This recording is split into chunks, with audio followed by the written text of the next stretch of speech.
I don't know exactly when it started. Maybe the first morning I returned to my dad's beach house with Claire. No, I never called her stepmother. She was young, gentle, and had a strange light about her that made me unable to place her in any of the titles that existed in my head. The house was just a few hundred feet from the ocean, with large windows that let in light every morning. I'd come back here after my freshman year of college, taking a break for personal reasons. That's what I told everyone. In truth, I just felt lost. My biological mother had died when I was 13, and I'd always felt that void had never been filled. When my dad married Claire, I'd kept my distance, but now that I was living under the same roof as her, every day felt like a discovery that made my heart shift a little. Dad was as usual on the road this time to New York for almost a week. Before leaving, he patted me on the shoulder. "Help Claire at home. She's not very good at being alone." I nodded. Actually, I wasn't very good at being alone either. That morning, I woke up late. The sunlight poured into the room like a gentle wake-up call. Jazz music was playing from downstairs. A strange but warm sound. I went downstairs barefoot, on the cool wooden floor. Claire was cleaning the living room, wearing a simple, white t-shirt and jean shorts. She looked different. Not different in the sexy way my friends joked about young, beautiful women marrying older men, but different in a way that made people unable to look away. Calm, attentive. Every move seemed so right. "Good morning," I said, leaning against the door frame. Claire turned around, smiling. "Noah, you really slept late. I was reading the internship materials last night." I lied. Actually, I hadn't read anything. I just lay there thinking about this house, about Claire, about how everything here was both familiar and strange. She put down the dishcloth and walked toward the kitchen. "Would you like something to drink? Coffee or orange juice?" We sat down at the dining table near the window, where the light filtered through the curtains like a breath. Claire talked about the garden, about the weather, and asked me about my internship plans. I told her briefly, then fell silent, watching her hands as she stirred the coffee. Long fingers, very slow, hesitant movements. "Claire," I said, "have you ever dreamed of doing anything?" She looked up, a little surprised. "I dreamed of being a literature teacher, but maybe I didn't have the patience." "Do you like reading?" "I do, but sometimes just reading isn't enough. There are stories you can't read. You can only live." I didn't know how to answer, but that made me speechless. At noon, I went out to the backyard to tend to the potted plants with Claire. She walked ahead. I followed. The sunlight reflected off her shoulders, making her skin glow. I felt my heart beat faster, not because she was beautiful, but because I didn't know what I should feel. That was the problem. I didn't know if this was a real feeling or just a kind of mistaken lack, but I knew I didn't want to ignore it anymore. "Claire," I said. She turned around. "What is it?" "Nothing. I just feel peaceful here." Her smile was as light as the sea breeze. Peace is a luxury, but it's also very fragile. I didn't understand all of what she meant, or didn't dare to, but I knew it was beginning very slowly, very softly, like the quiet undersea. But I could hear it. I never thought I would feel so unstable because of a woman. Not the kind of unstable that comes from impulsive passion or fleeting desire, but the kind that lingers, like someone is quietly redrawing my emotional map line by line without me even realizing it until it's completely changed. Claire did that to me unintentionally. I remember the sky was cloudy that day. The sea seemed darker than usual. Claire was in her study with a box of old books. I walked past intending to say hello and leave, but she looked up just in time. "Noah, can I help you?" Sister? She still called me sister, even though she was only 12 years older than me. There was a quiet grey area between us, not too far away to be limited, not close enough to be family. But when she said it, my heart fluttered. What do you need me for? I stepped into the room. Help me put these books back on the high shelf. It'll be quicker with your height. I chuckled, stepping forward. She handed me a stack of books, all classics. The Bell Jar, Jane Eyre, The Awakening. Stories of lonely women, I noticed. You've read all these? I asked. Most of them. There was a time when I thought all the answers were in books. And you think so? She smiled, but didn't answer. Just shrugged, as if the answer didn't matter anymore. I reached up to put the last book on the top shelf, but as I turned, my foot slipped, hitting the edge of the carpet. I lost my balance. Claire, I yelled reflexively. She lunged. It all happened in seconds, but I remember every detail in slow motion. Her arm around my waist, my hand on her shoulder, our breasts colliding, the soft scent of her hair, something between lavender and the ocean breeze. We didn't fall, but we were close. Too close. She looked at me, her eyes wide with surprise. I wasn't sure what was in her eyes, worry, or what I was afraid I was hoping for. I didn't let go right away. Neither did she. Maybe it was because I was slow to react, or because neither of us wanted to be the first to let go. A silence passed between us. Nothing but the quiet music downstairs and the beat of my heart in my ears. I didn't kiss her, but I think if she hadn't backed away, I would have. Finally, Claire gently released me, brushing her hair behind her ear. You're lucky you didn't fall, she said, trying to sound casual. But I saw her ears turn red. I nodded, stepping back. Thanks for helping me. Nothing. She smiled so lightly that it seemed like she was hiding something. That afternoon, I went to the beach alone, sitting on the familiar rock, watching the waves crash against the shore. Everything was supposed to be simple. She was my father's wife. I was his son. Between us were rules, not legal rules, but moral ones, standards. But the feeling I had when she touched me followed no rules. She made me see and see again parts of myself that I thought had died after my mother's death. The desire to be cared for, to be seen, to feel as if I was someone special. Claire wasn't the one who meant it. I knew. But sometimes it's the people who don't mean it that cut the deepest. When I got home that night, Claire was standing in the kitchen. She didn't look at me. I didn't look at her. But the silence between us was no longer a comfortable silence. It felt like something was building about to explode or be buried forever. And I didn't know which would hurt more. There are days that go by without remembering what you did. And then there are moments that last only a few minutes, but are enough to change the way you look at the rest of your life. I stepped into that moment without knowing that I would never get it back. It all started on a perfectly normal evening. The sea breeze blew through the open window, carrying the smell of salt and the steady sound of waves like the soundtrack to a quiet movie. Claire was reading on the sofa. I walked in, intending to go straight to the room, but she looked up and said, "Noah, come sit here." I hesitated, but I couldn't refuse. I walked over and sat on the other end of the sofa, a large pillow between us and a distance that we both knew was necessary. "Want a drink?" she asked, her voice as light as a breath. I was a little surprised. Dad wouldn't be happy if he found out. She smiled this time with a hint of irony in it. "Your dad wouldn't know.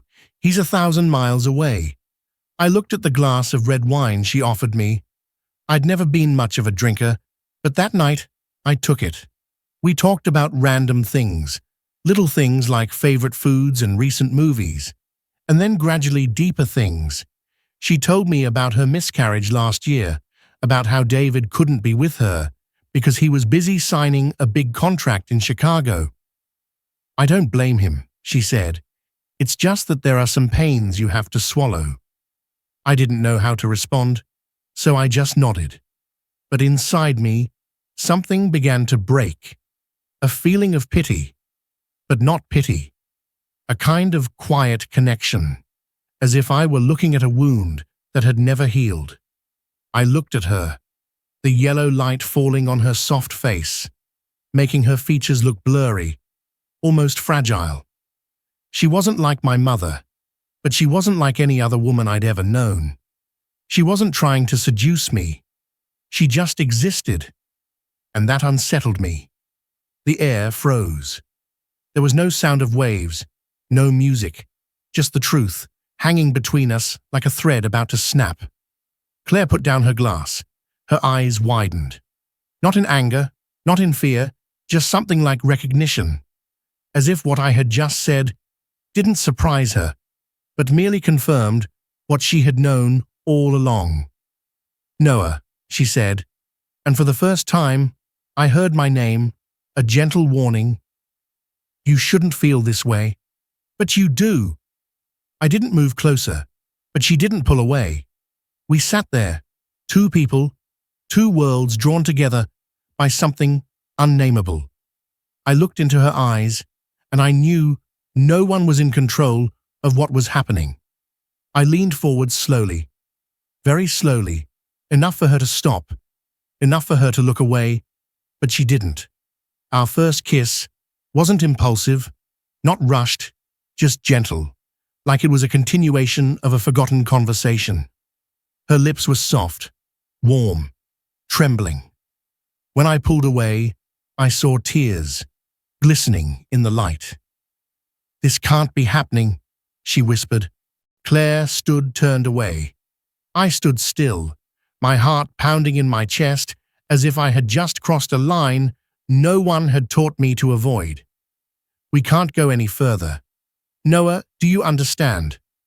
I didn't answer, because I knew even if we both wanted to stop, this couldn't be erased like a dream. And the scariest thing was I didn't regret it. That night, I didn't sleep. I lay in the dark, my hands still feeling her lips touching mine. I knew from now on, things would never be the same again. And strangely, I didn't feel scared.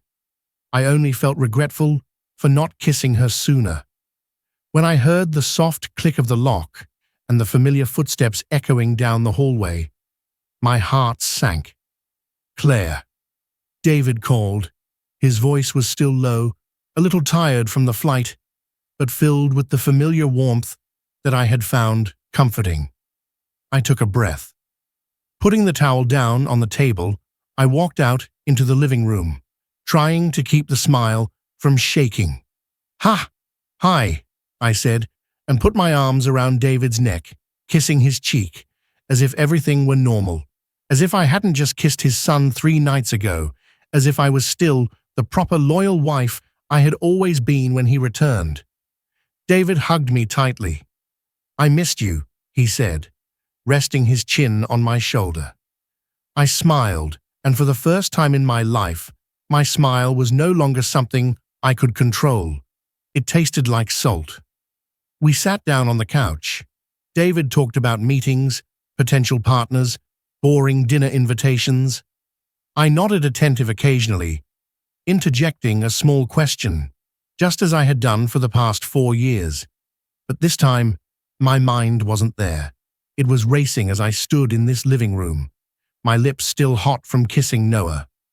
For a moment, I didn't pull back, and now here I was facing my husband. The man who had never done me any wrong except love his job too much, be too absent. "Where's Noah?" David asked mid-sentence. I paused upstairs, probably studying or listening to music.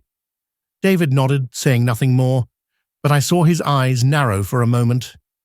That evening, while David was taking a shower, I tidied up the living room. As I bent down to pick up the towel I'd left there that morning, A small piece of paper fell out of my pocket. I recognized it immediately. It was a piece of paper with the name of a book Noah had suggested I read. I folded it quickly and stuffed it in my pocket, my heart pounding. Nothing happened. I told myself that 100 times. But then David came out of the bathroom with a towel around his neck, looking at me silently. "Claire, you seem strange today." I looked up.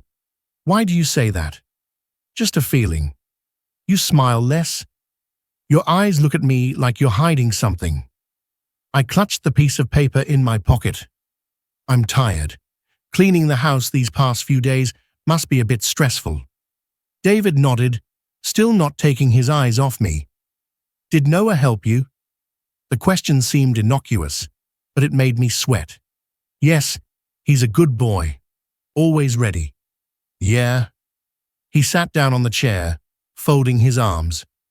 "I called you on FaceTime yesterday, but you didn't answer. What were you doing?" "Sleeping," I said quickly. Too quickly, I knew. David nodded slowly, as if making a mental note. The next morning, I went into the kitchen earlier than usual. On purpose. I wanted to avoid meeting Noah's eyes, the eyes I remembered when he said, "But I already feel that way." David walked into the kitchen while I was making coffee. He came over and hugged me from behind. "Claire," he whispered, "I've been thinking about us a lot lately." I tried not to spill the coffee. "What do you mean lately?" "About how we've been apart. I know I haven't been around much. I know you're lonely." I turned to look at him. His eyes were still loving, but for the first time, there was a hint of doubt, as if he were testing his own faith and mine. "You're still here, David." "I know, but are you still here?" I couldn't answer because I wasn't sure. That afternoon, while cleaning my room, David called to me from upstairs. "Claire, is this tiny handkerchief yours?" I froze. "Which one?" "Pale purple with the letter N." I found it in the nightstand drawer. I felt cold. It was Noah's handkerchief. I remembered it. He'd wiped his hands with it that day after helping me water the plants. And obviously, I'd stuffed it into my robe pocket and left it in the bedroom. It must be Noah's handkerchief. "Maybe I took it by mistake," I said, trying to keep my voice even. David just nodded, but his eyes didn't. And I know the thin line I crossed is no longer a secret. A seed of doubt has taken root, and sooner or later it will grow. I counted 3 times. 3 pregnancy tests. All 3 showed 2 lines as clear as a knife blade, piercing my chest. The first time I thought it was a mistake. The second time, I froze. The third time, I burst into tears. The bathroom seemed to close in around me, as if everything were slowly squeezing my breath away. I sat down on the cold tile floor, my hands clutching the last test, as if I could crush the results if I wanted hard enough. But nothing changed. I was pregnant, and I didn't know whose baby it was. I didn't dare cry too loudly. David was downstairs, fixing the windows after the wind last night. Noah had gone out early, not saying where. Honestly, I didn't know if I should feel relieved or disappointed about that. I stared at the mirror. The face in the mirror didn't look like me. It was tired, panicked, and old. Not in the sense of age. In a way, there were new stretch marks, not visible to the naked eye, but I could feel them. I pressed my hand to my belly. It still felt unreal. There was no movement, no other feeling, but a fear growing like a second life inside me. No one had taught me how to deal with this. No chapter in the wife's manual said, "If you accidentally fall in love with your husband's son and get pregnant, do this." I wasn't sure I loved Noah, but I couldn't deny that in those moments with him, I felt alive again, like a person. Not a well-cared for wife, not the ideal, but a woman who was being seen. That was what made it dangerous. That night, I sat on the bed, hugging my knees, watching the light from outside come in through the curtains. David was in the shower. I heard the water running rhythmic like an artificial heartbeat, steady but lifeless. I imagined walking into the bathroom and telling him, "David, I'm pregnant, and I'm not sure it's yours." My throat was dry at the thought. How would he look at me? Silent scream, forgive, walk away. Or would he ask, "Is it Noah?" A stab to the unguarded? I gasped, stood up, and went into the study. I needed space to think, to escape. From a drawer, I pulled out an old notebook where I'd written down random things, favorite poems, names of flowers, a few random diary entries. I turned the page, the pen shook in my hand. The day I didn't know what I was doing. I never thought I'd be in this situation. But now I was carrying a child that I couldn't be sure was the child of the husband I had promised to be faithful to, or the son who had made me feel alive again. I wasn't a bad woman, but I had done bad things, and now I had to bear it. I stopped writing when I heard footsteps. I quickly put my notebook back in the drawer and stood up. David walked in smiling slightly, as if everything was normal. I felt so guilty that I couldn't look him in the eye. The next morning, when David went out to buy groceries, Noah returned. He walked into the kitchen, saw me pouring coffee. Our eyes met. For the first time since that day. "Good morning," he said, his voice lower than usual. I nodded, saying nothing. There was a long silence, then he walked over slowly. "Are you okay?" Noah asked softly, as if sensing something. I bowed my head, unable to answer, unable to lie, but also unable to tell the truth. Finally, I put down my glass. "Noah, I need to talk." He stood still, waiting. I didn't look at him. I looked down at my hands. I might be pregnant. He froze. I heard his breathing change a hitch, a half step. He didn't dare ask. He just looked at me. "I don't know," I said honestly. "And it's killing me every day." Noah took a step back. His hands shook. Then he nodded, as if hearing the verdict. I'm sorry," he whispered, looking at the floor. I didn't know it would turn out like this. I wanted to hug him, to say that I didn't expect it either. But I stood still, because I knew any intimacy now would be a new mistake. "I'll figure it out," I said, trying to keep my voice firm. "But this can't go on." Noah nodded again. His eyes were red. He turned away, leaving the kitchen. And there I stood alone, still clutching my stomach, the beginning of everything I wasn't ready for. I often think if she had lived, I wouldn't be the same. She, a little creature who had been my hope, my dream, the only thing that made me feel like I was truly part of this family. I was pregnant 3 years ago. David burst into tears when he heard the news, and I don't know what I felt. Maybe relief, maybe confirmation that I too could create something sacred, not just the perfect cake or compliments from my mother-in-law. I imagined it all. The name, the color of the walls in the nursery, the image of David holding her in his arms as tenderly as he held me when he proposed. I imagined Noah confused as a big brother, learning to love his half-sister, a family whole. But the pregnancy stopped at 11 weeks. The baby's heart stopped without warning.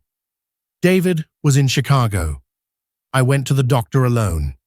When the doctor put his hand on my shoulder and said, "I'm sorry I didn't cry. I just sat there too empty to feel anything." David flew back 3 days later, carrying a white teddy bear and a look in his eyes that didn't know where to look. He held me tight and whispered, "I wish I was there with you."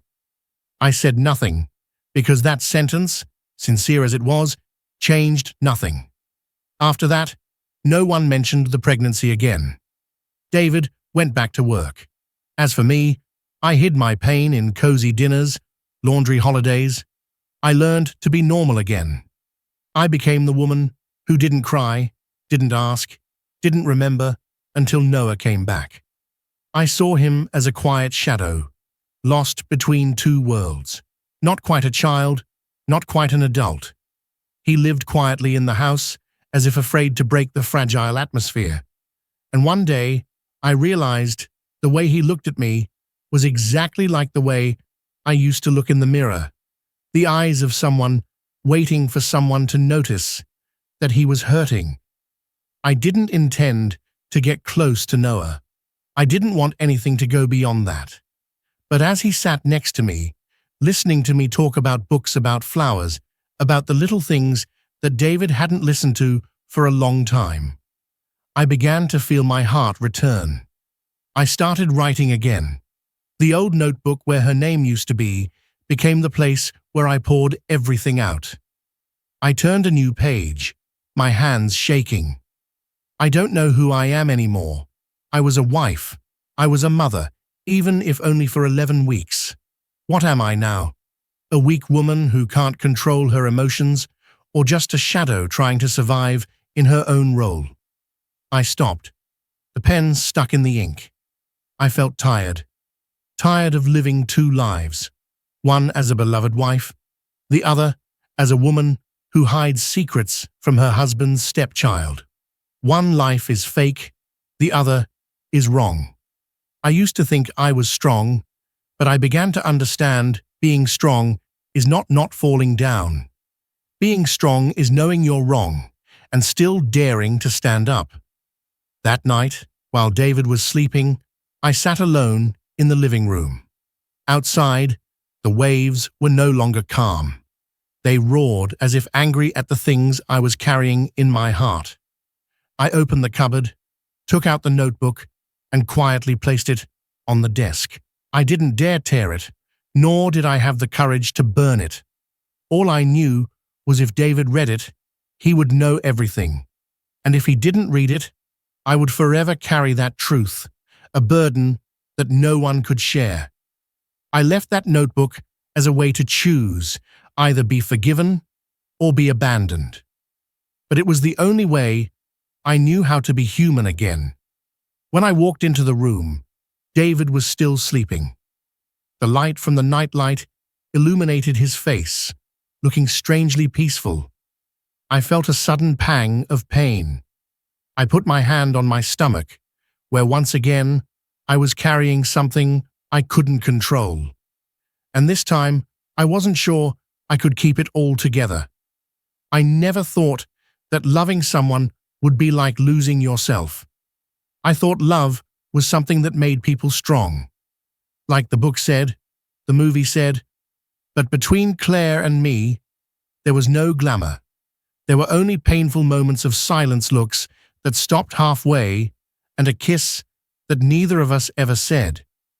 This love had no future, but I couldn't pretend it never happened. I got the email confirming my internship in New York on Tuesday morning. Everything I'd hoped for, finally at the right time and the wrong time.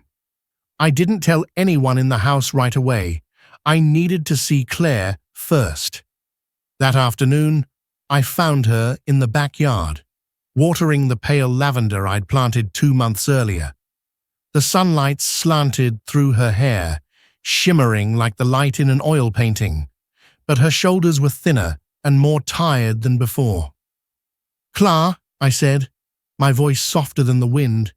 She turned, and I knew she knew. She put down the watering can, wiping her hands on the cloth hanging from her belt. We didn't speak for a few seconds. "What's going on?" she asked. I nodded. "I got the job, the internship in New York. They want me to start in 3 weeks. She pursed her lips. Not surprised, not happy, not sad. Just a look that was both ready and unbearable. "Congratulations," she said, and looked away. "You deserve it." I stepped closer. "Claire, I don't want to leave without saying anything. I can't just walk away like it never happened." but that she looked up, her eyes full of tears, is not allowed to happen, Noah. I was silent.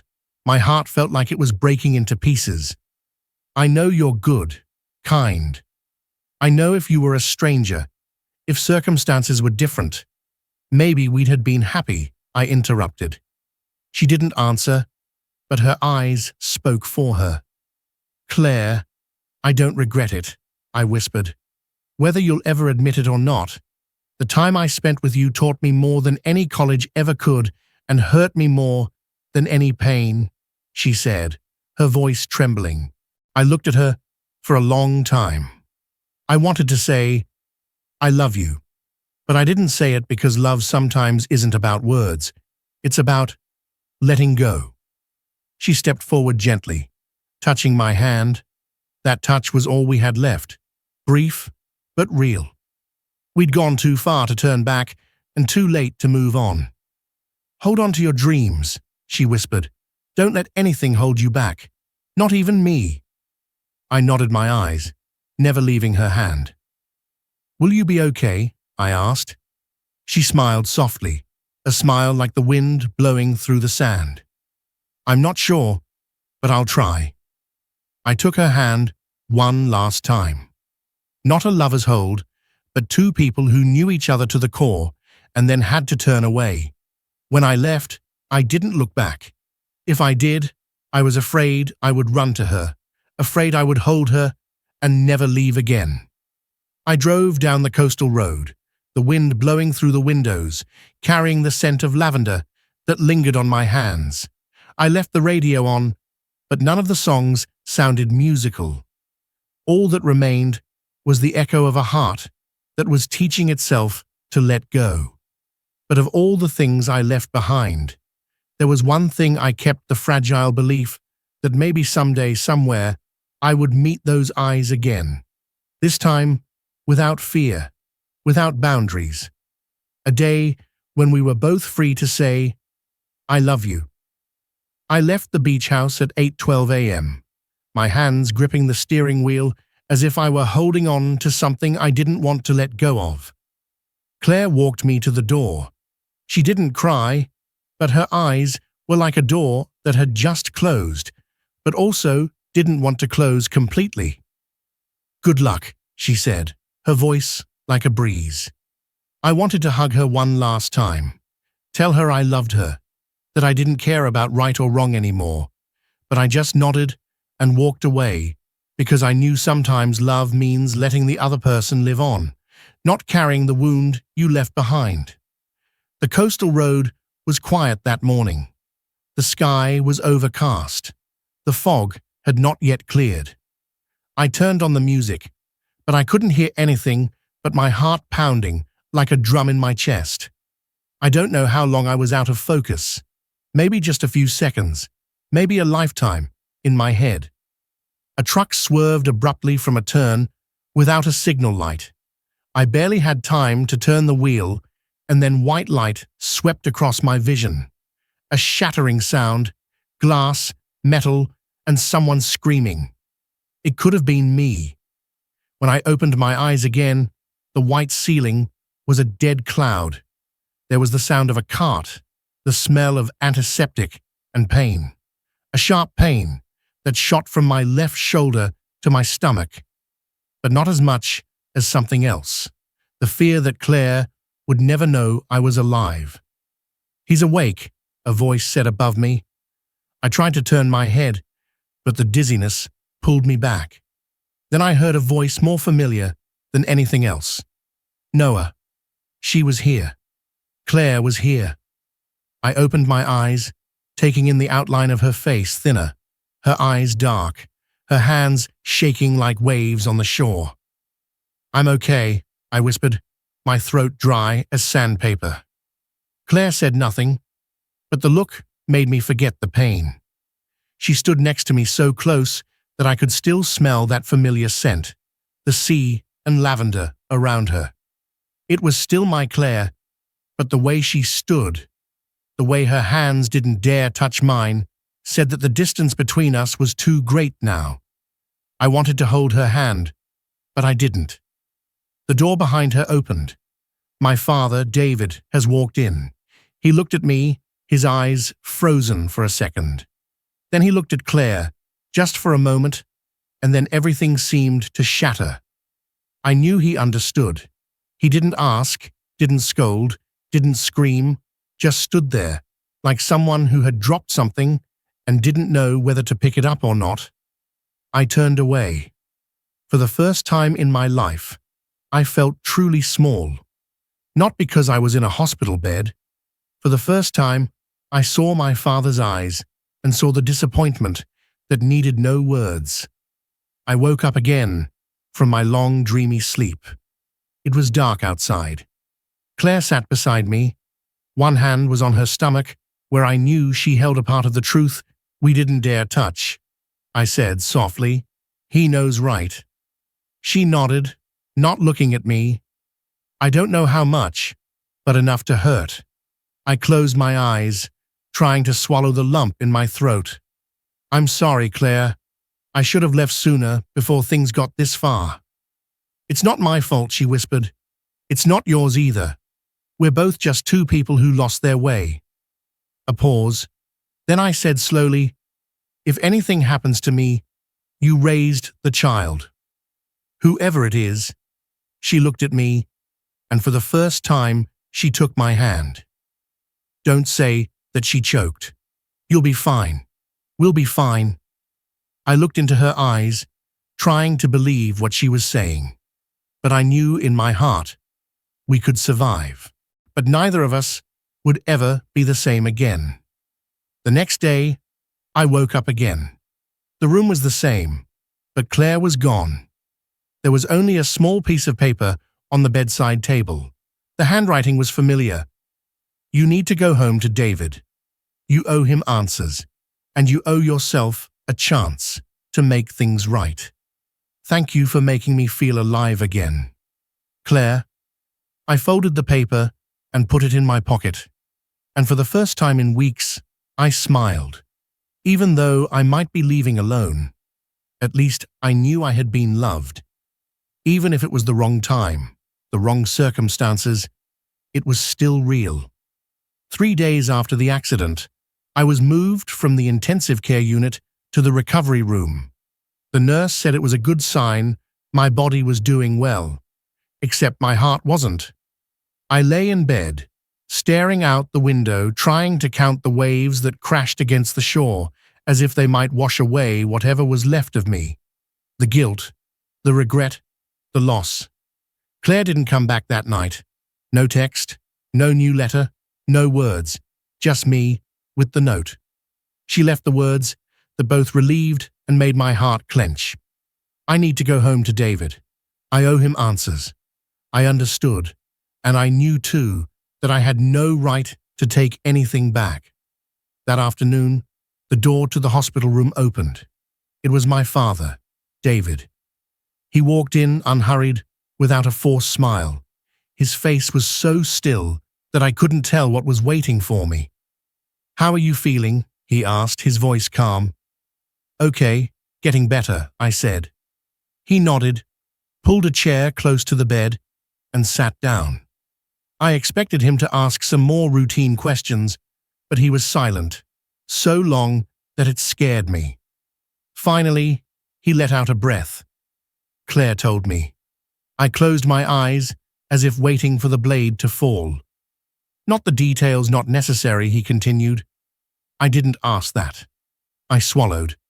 Not because I was afraid of being scolded, but because his eyes weren't angry, just hurt. "Do you know what hurts me the most?" he asked. "It's not that you two went too far. It's that I didn't see it coming, didn't see my son change. I turned away, not daring to look." "I know, Dad. There's no excuse for what happened." "No," he said, shaking his head. "I don't need your excuses. I just want to understand." I smiled bitterly. "You can't understand. I didn't want it to happen. But when I was with her, I felt I wasn't that little kid who lost his mother, that extra person in your house. I could see, I could feel, and I didn't know how to get out of it." David was silent. then nodded slowly. I wasn't perfect. I know there were times when I was so absorbed in my work that I forgot you needed a real father. Maybe Claire filled that void for both of us. Another silence filled the room. Finally, he stood up and walked to the window. His voice was softer.